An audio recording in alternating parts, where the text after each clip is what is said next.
انسان جا رہا ہے خود چل کے چاند پر، میرے نبی نے چاند کو در پر بلا لیا۔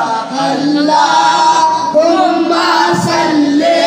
جب نبی پاک صلی اللہ علیہ وسلم نے ابو جہل سے کہا کہ آپ اسلام قبول کر لیں، تو ابو جہل نے ایک شرط رکھی کہ کیا آپ اس چاند کو، یہ چاند آپ کی بات سنتا ہے؟ تو آپ نے فرمایا کیا کہنا ہے اس چاند کو؟ تو نبی پاک صلی اللہ علیہ وسلم، ابو جہل نے کہا کہ اس چاند کے 2 ٹکڑے کر دیں۔ کیا کہا؟ مشرق کی جانب چلا گیا، ایک ٹکڑا مغرب کی جانب چلا گیا، لیکن ابو جہل نے پھر بھی اسلام قبول نہیں کیا، اور پھر آپ نے نبی پاک صلی اللہ علیہ وسلم نے چاند کو حکم دیا کہ 2 جڑ جائیں، تو پھر بھی جڑ جائیں۔ اور آج ناسا نے آج ثابت کیا کہ چاند کے درمیان ایک لائن ہے اور یہ ٹکڑے ہوا ہے، ٹھیک ہے، ناسا نے بھی کیا ہے۔ تو ہمارے نبی پاک صلی اللہ علیہ وسلم کیسے ہیں؟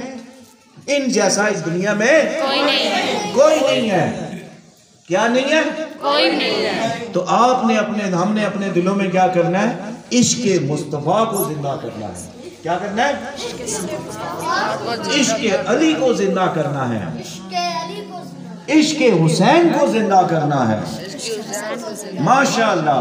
حسین آج بھی دونوں جہاں پہ زندہ ہے، کہاں یزید کہاں لا الہ الا اللہ، لا الہ الا اللہ، لا الہ۔ حسینیت کو پانا ہے تو ٹکر لیں یزیدوں سے، یہ وہ منزل ہے جو لفظوں سے سمجھائی نہیں جاتی۔